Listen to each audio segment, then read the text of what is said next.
కాబట్టి మీరు ఇలాగూ ప్రార్థన చేయండి అనేటువంటి మాటను యేసుప్రభు వారు తెలియజేస్తున్నారు. ఎలా ప్రార్థన చేయాలి? పరలోకమందున్న మా తండ్రి, మీ నామము పరిశుద్ధపరచబడుగాక అని ప్రార్థన చేయండి. సో పరలోకమందున్న మా తండ్రి అనే మాట ఎంతటి ఆలోచన తీసుకొస్తుందో, ఏ రకమైనటువంటి భావాన్ని ప్రేరేపిస్తుందో దాని గురించి మనం ఆలోచన చేయడం మొదలుపెట్టాం.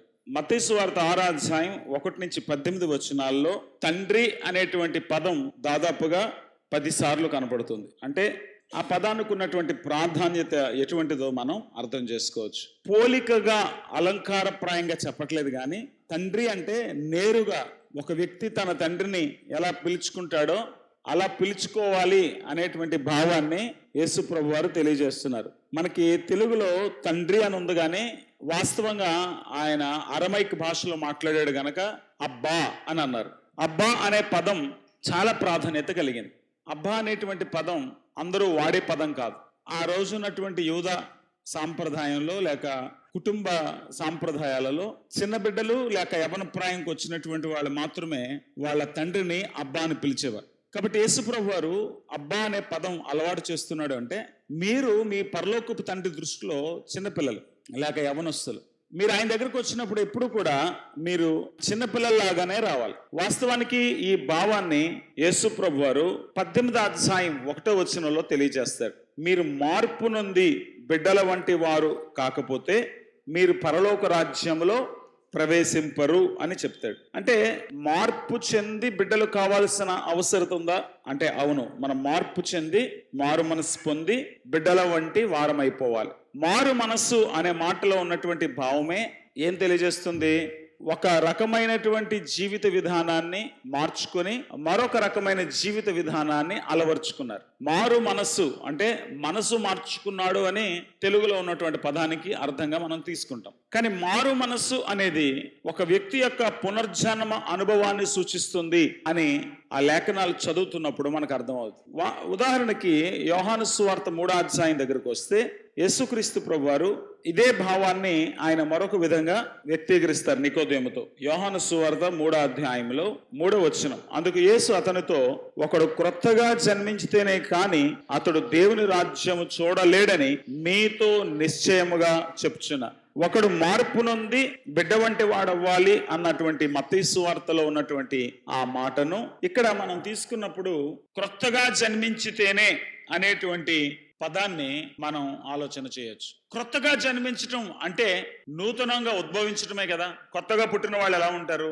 చంటి బిడ్డల్లాగానే ఉంటారు. పుట్టిన బిడ్డ వెంటనే తల్లి కౌగుల్ని, తల్లి దగ్గర నుంచి వచ్చే పాలను మాత్రమే కోరుకుంటుంది, కానీ ఆ పుట్టినటువంటి బిడ్డ మరే రకమైనటువంటి విషయాలు కోరుకోదు. పుట్టగానే నాకు క్రికెట్ మ్యాచ్ పెట్టు, పుట్టిన తర్వాత నాకు మంచి చీర కొన్నావా మమ్మీ, పుట్టిన తర్వాత మా ఫ్రెండ్స్ తో ఆడుకోవడానికి వెళ్తానని ఎవరు అనరు. పుట్టిన ప్రతి బిడ్డ, మీరు ఎక్కడ చూసినా పుట్టిన ప్రతి బిడ్డ కూడా పుట్టిన వెంటనే ఏడుస్తారు. ఏడవపోతే వాళ్ళని కూడా తన్ని ఏడిపిస్తారు. ఆ ఏడ్చిన తర్వాత ఇమ్మీడియట్ గా వాళ్ళకి చేసే పని ఏంటంటే వాళ్ళకు పాలు పట్టిస్తారు. కొత్తగా జన్మించిన పిల్లలు చిన్న బిడ్డలు ఉన్నప్పుడు పుట్టిన తర్వాత మాయామర్మం ఎరగనటువంటి పసితనంలో ఉన్న బిడ్డల గురించి మనం ఆలోచన చేసుకోవచ్చు.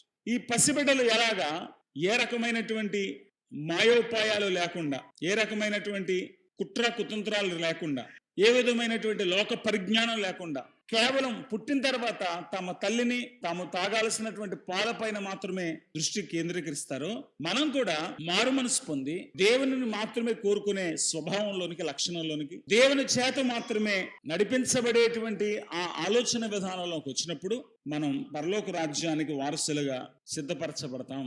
మన దృష్టి ప్రభు వైపుకు మారినప్పుడు, మనం మనసు మార్చుకోనప్పుడు, దేవుని మాత్రమే కోరుకునేటువంటి ఆ ధ్యాస మనలో లేనప్పుడు మనం మారడం అనేది అంత సులువుగా జరగదు.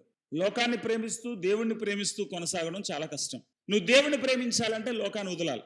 నువ్వు దేవుని కోరుకోవాలంటే లోకాన్ని విడిచిపెట్టాలి. నువ్వు దేవునితో సాగాలి అనుకుంటే మొత్తం ఈ ప్రపంచంతో నీ సంబంధాన్ని తెంచేసుకోవాలి. పసిబిడ్డను చూసి మనం అనేక పాఠాలు నేర్చుకోవచ్చు. యేసుప్రభు వారు నూతన జన్మ అనుభవం గురించి మాట్లాడుతున్నారు. మత్తయి సువార్తలో చిన్న బిడ్డల వలె అనే స్వభావం గురించి మాట్లాడుతున్నారు. అంటే మనం నూతన జన్మ అనుభవంలోనికి రావాలి. ఆ తర్వాత పసిబిడ్డ వలె మనం దేవుని పైన ఆధారపడగలిగినటువంటి వ్యక్తులుగా ఉండాలి.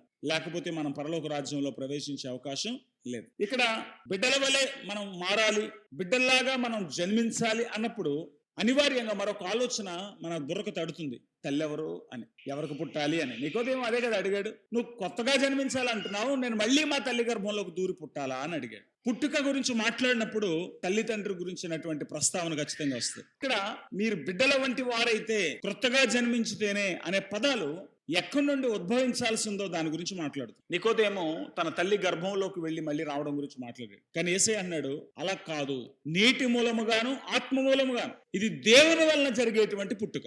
దేవుని వలన నువ్వు ఉద్భవిస్తావు గనక నీకు తల్లిదండ్రులుగా నీ ఉనికికి ఆధారంగా దేవుడు మాత్రమే ఉంటాడు.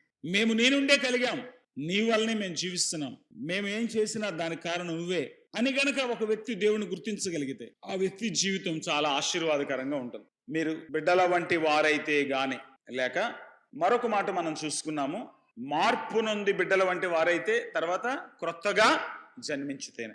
ఇప్పుడు ఒక ప్రశ్న, మీలో ఎంతోమంది ఈ నూతన జన్మ అనుభవంలోకి వచ్చారు? నూతన జన్మ అనుభవంలోనికి రావాలి అని అంటే మనం మళ్ళీ అలాగా ఒక తపస్సులే చేసి, లేకపోతే అలా మౌనవ్రతం చేసి, లేక ఏదో మంత్రం చదివి మళ్ళీ మనం మన తల్లి గర్భంలో దూరిపోవడం కాదు. నూతన జన్మ అనుభవం పొందాలి అనుకుంటే నువ్వు పాపివని తెలుసుకోవాలి. నేను పాపిని, నేను నరకానికి వెళ్ళిపోతున్నాను, నేను దేవుని ఉగ్రతకు గురి అవుతున్నాను, నా జీవితం నాశనం కాబోతుంది అని గుర్తించి యేసయ్యా నన్ను రక్షించు అని అనగాలి. యవ్వన కాలంలో ప్రేమ అనేటువంటి ఒక మాయలో చిక్కుకున్న వ్యక్తి ఎప్పుడు కూడా నన్ను రక్షించమని అడగడు. వాడు అనుకుంటాడు, నేను చక్కగా నా శరీర కోరికలు తీర్చుకుంటూ ఎంతో చక్కని ఆనందమయమైన జీవితాన్ని అనుభవిస్తాను అనుకుంటాడు గనక నేనేదో ప్రమాదంలో ఉన్నాను అన్నట్టుగా నన్ను రక్షించు అని అడగడు. మంచి ఉద్యోగం చేసుకుంటూ రెండు చేతుల డబ్బులు సంపాదిస్తూ ఉన్నటువంటి వ్యక్తి ఎప్పుడు కూడా నన్ను రక్షించు అని అండు. ఎందుకంటే తనకు కావలసిన డబ్బులు ఉన్నాయి, తనకు కావలసిన చోటుకు వెళ్తున్నాడు, తనకు కావలసిన ఉద్యోగం ఉంది. కాబట్టి ఇప్పుడు ఏం ప్రమాదం ముచ్చుకొచ్చిందని రక్షించమంటాడు. సో పాపంలో ఉన్న వ్యక్తి, లోకంలో ఉన్న వ్యక్తి ఎప్పుడు కూడా నన్ను రక్షించమని అడగడు. కానీ తాను ప్రమాదంలో ఉన్న నన్ను గుర్తించిన వ్యక్తి, తాను సాతాను చేతిలో ఉన్న నన్ను గుర్తించిన వ్యక్తి నన్ను రక్షించు అంటాడు. ఎవడో కత్తి పట్టుకుని నిన్ను పొడవడానికి పరిగెత్తుకుంటూ వస్తున్నాడు. అప్పుడు నువ్వేం చేస్తావు? పొడిపించుకుంటావా? రక్షించండి రక్షించండి అని అరుస్తావు. అంటే నువ్వు రక్షించండి అని అరిస్తే ఎవడో ఒకడు వచ్చి కొంచెం నిన్ను కాపాడుతాడేమోనని నీకు ఆ పిలుపు వస్తుంది. ప్రమాదములో ఉన్నాను, నేను పతనావస్థలో ఉన్నాను, నేను నరకానికి వెళ్ళిపోతున్నాను అని గుర్తించగలగడం రక్షించు అనే ప్రార్థనను నీ నోట్లోంచి తీసుకొస్తారు. మనలో చాలా మంది పాపపు మత్తులో, లోకపు రంగులలో, స్నేహాల వలయంలో ఉండి ప్రమాదంలో ఉన్నామని అర్థం చేసుకోలేకపోతున్నారు. నీ గుండె ఎప్పుడు కొట్టుకోవడం ఆగిపోతుందో నీకు తెలియదు. పుట్టుక నుండి మరణం మధ్యలో జరిగేది జీవితం. పుట్టుక నుంచి నీ జీవితం ఎదుగుతున్నప్పుడు ఆనందంగా అనిపిస్తుంది. కానీ ఆ తర్వాత నువ్వు ఒక రోజును మరణించాల్సి వస్తుంది. ఆ ముగింపులోనికి నువ్వు వెళుతున్నావనే నీ అంకెలు నీకు చెప్తున్నప్పుడు, నరుని ఆయుష్కాలం 70 సంవత్సరములు, అధిక బలం ఉన్న ఏడాలి 80 సంవత్సరములుగా నీ వాక్యంలో రాయబడింది. ఇవాళ అయితే నరుని ఆయుష్కాలము చాలా స్వల్పము, అధిక బలం ఉన్న ఏడల 50 లేక 60 సంవత్సరాలు అని రాయాలి ఒకవేళ రాస్తే. కాబట్టి ఆ దరిదాపులకు వచ్చే వ్యక్తికి ఆనందంగా ఉండదు. నా టైం అయిపోతుందా, నేను ఇక్కడి నుంచి వెళ్ళిపోవాలా, ఇంకా నేను అన్ని చేయలేకపోయినా, అన్ని అనుభవించలేకపోయినా అనిపిస్తుంది. ఈ లోకంలోనికి వచ్చాం, ఈ లోకంలోంచి ఏదో ఒక రోజు నువ్వు వెళ్ళిపోవాలి అనే స్పృహ ఎవరికైతే వస్తుందో వాళ్ళు వెంటనే రక్షించు ప్రభువా అని ప్రభు దగ్గరికి వస్తారు. ప్రభువా నన్ను రక్షించిన ఆయన, ఈ లోకంలో నా జీవితం ముగిసిపోతుందేమో, ఏ క్షణాన్ని ముగిసిపోతుందో తెలీదు, నేను నరకానికి వెళ్ళకూడదు, నన్ను రక్షించు, నేను పాపపు వలయంలో చిక్కుకుపోయాను, రక్షించు, నేను నరకానికి వెళ్ళిపోతున్నాను, నన్ను రక్షించు అని అటువంటి వ్యక్తులు దేవుని పాదాల చెంతకు వచ్చినప్పుడు, యేసయ్యా నన్ను రక్షించిన ఆయన, నా పాపం క్షమించు, నన్ను నిబిడగా చేసుకో, నువ్వు సిలువలో కార్చిన రక్తంలో ఉన్న ఆ పాప క్షమాపణ నాకు ఇవ్వి అని ఎవరైనా ఒక వ్యక్తి కళ్ళు మూసుకొని మౌనంగా మాట్లాడితే దేవునితో, వెంటనే దేవుడు తన కార్యాన్ని మొదలు పెడతాడు. మనకి చాలా సమస్యలు వస్తాయి, మనం ఫోన్ చేసిన వ్యక్తులు రారు, కానీ పిలిస్తే ప్రభు వెంటనే పలుకుతాడు. మరుక్షణమే నీ ఆత్మలో కార్యం చేయడం మొదలు పెడతాడు. నిన్ను ఎలా రక్షిస్తాడు? నన్ను రక్షించు ప్రభు అంటే లటుక్కు నిన్ను పట్టుకొని చటుక్కును పరలోకంలో తీసుకెళ్లిపోయి అక్కడ పైన సీట్లో కూర్చోబెట్టి, ఇప్పుడు నువ్వు సేఫ్, నిన్ను ఏ పాపం అంటదు, నిన్ను ఏ శాపం అంటదు, నువ్వు హ్యాపీగా ఉండు అని అండు. అలా రక్షించడు. ఎలా రక్షిస్తాడు?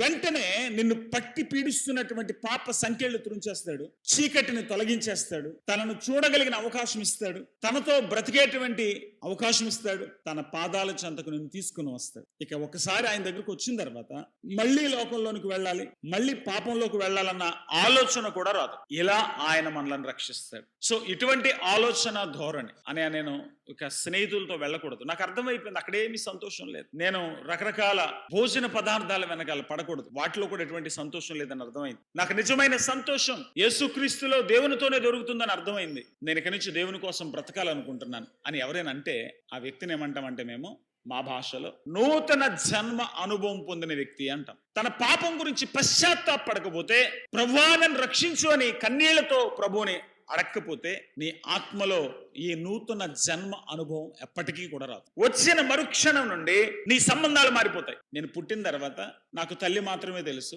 కొంచెం పెద్ద అవుతున్నప్పుడు తల్లి పరిచయం చేస్తుంది, వీడు మావయ్య అవుతాడు, ఇదిగో ఇతను ఈమెని అక్క అవుతుంది, ఇతను నీ తమ్ముడు అని తల్లి పరిచయాలు చేస్తారు. ఆ పరిచయాల్లో పెరుగుతున్నప్పుడు స్కూల్ వయసుకు వచ్చిన తర్వాత స్నేహితులు వస్తారు. కొంచెం పెద్ద అయిన తర్వాత తోటి ఉద్యోగస్తులు వస్తారు. కొంచెం పెద్ద అయిన తర్వాత నీతో ఎప్పుడు ఉంటానని చెప్పి నీతో నడిచేటువంటి ఒక జీవిత సహచరి వస్తుంది. మగవాళ్ళకైతే భార్య, ఆడవాళ్ళకైతే భర్త. ఆ తర్వాత కొన్నాళ్ళకే పిల్లలు వస్తారు, డాడీ అని పిలుతూ ఉంటారు. ఆ తర్వాత కొన్నాళ్ళకి తాతయ్య అని పిలిచే వాళ్ళు వస్తారు. ఆ తర్వాత కొన్నాళ్ళకి నువ్వు ఇంకెంతగా వచ్చాయని ఇంకొక ఆయన పిలుస్తాడు. పుట్టిన తర్వాత ఎన్ని సంబంధాలు వస్తున్నాయి చూసారా? ఒక పెద్ద కుటుంబమే తయారవుతుంది. పుట్టిన వెంటనే నీ తల్లిదండ్రులు నీ వాళ్లే నీ బంధువులు. కానీ కొన్నాళ్ళు అయిన తర్వాత స్నేహితులే నీ బంధువులుగా మారిపోతారు. అందుకే ఇంగ్లీష్ లో ఒక మాట వచ్చింది, a friend in need is friend in deed అని. కొన్నిసార్లు దూరం ఉన్న బంధువుల కంటే దగ్గరనున్న స్నేహితుడే మనకు సర్వస్వం అయిపోతాడు. కొన్నాళ్ల తర్వాత మనకి ఇంకా చాలా మంది వ్యక్తులతో సంబంధాలు ఏర్పడతాయి. ఇవన్నీ కూడా దేవుడు మనకిస్తున్నటువంటి అనుబంధాలు అని అనుకుందాం. కానీ నూతన జన్మ అనుభవం పొందిన తర్వాత, ఒకవేళ నువ్వు యేసు ప్రభువుని అంగీకరించి మారు మనసు పొందితే, నీ జీవితమే మారిపోతుంది. విశ్వాసులే నీ అన్నదమ్ముల అక్క చెల్లెలుగా మారిపోతుంది. సో నీ ప్రపంచమే మారిపోతుంది, నీ కుటుంబమే మారిపోతుంది, నీ లక్ష్యం మారిపోతుంది, నీ స్వభావం మారిపోతుంది, నీ జీవిత విధానం మారిపోతుంది. ఒకవేళ మీలో ఇక్కడ ఎవరైనా ఆ నూతన జన్మ అనుభవంలోనికి రాకపోతే మీరు చాలా మిస్ అయిపోతున్నారు. మిమ్మల్ని మోసం చేసే స్నేహితులనే చూశారు కానీ మీ కొరకు ప్రాణం పెట్టే స్నేహితులను ఇంకా చూడలేకపోతున్నారు. మీకున్న దోచుకునే కుటుంబస్తులనే చూస్తున్నారు కానీ తమకున్నదంతా నీకు దోచిపెట్టే దైవ కుటుంబాన్ని చూడలేకపోయారు. కానీ మారు మనసు గనక పొందితే, యేసు ప్రభుని హృదయంలో చేర్చుకుంటే, నువ్వు ఒక మంచి దైవిక కుటుంబంతో అనుబంధంలోనికి వస్తావు. దేవుడు దొరుకుతాడు, దేవుని కుటుంబం దొరుకుతుంది, దేవుని బిడ్డలు స్నేహితులుగా దొరుకుతారు. నీ జీవితం మొత్తం అపురూపంగా మారిపోతుంది. సో ఈ భాగ్యంలోకి ఎవరైనా రాకపోతే దయచేసి ప్రభు దగ్గరికి రమ్మని మనవి చేస్తున్నాను. మనం అలాగా దేవునితో తండ్రి అనే సంబంధంలోనికి వస్తాం. దాన్ని అందరూ అంగీకరించరు. అనగా తన నామనందు విశ్వాసం ఉంచిన వారికి దేవుని పిల్లల గుట్టకై ఆయన అధికారము అనుగ్రహించారు. ఇప్పుడు తండ్రి వంటివాడు కాదు, నా తండ్రి. నాన్న అనేటువంటి పదం మీకు బాగా తెలుసు. నాన్న అంటే మనకు బాగా ప్రియమైన, బాగా సమీపమైన, అన్యోన్యమైనటువంటి బాంధవ్యం గురించి మాట్లాడు. సో దేవుడి బిడ్డగా నువ్వు మారడమే కాదు, దేవునితో అన్యోన్యమైన ఆ బాంధవ్యంలోనికి నువ్వు రాగలిగితే దేవుని వాక్యంలో అనేక ఆశీర్వాదాలను అనుభవిస్తావు.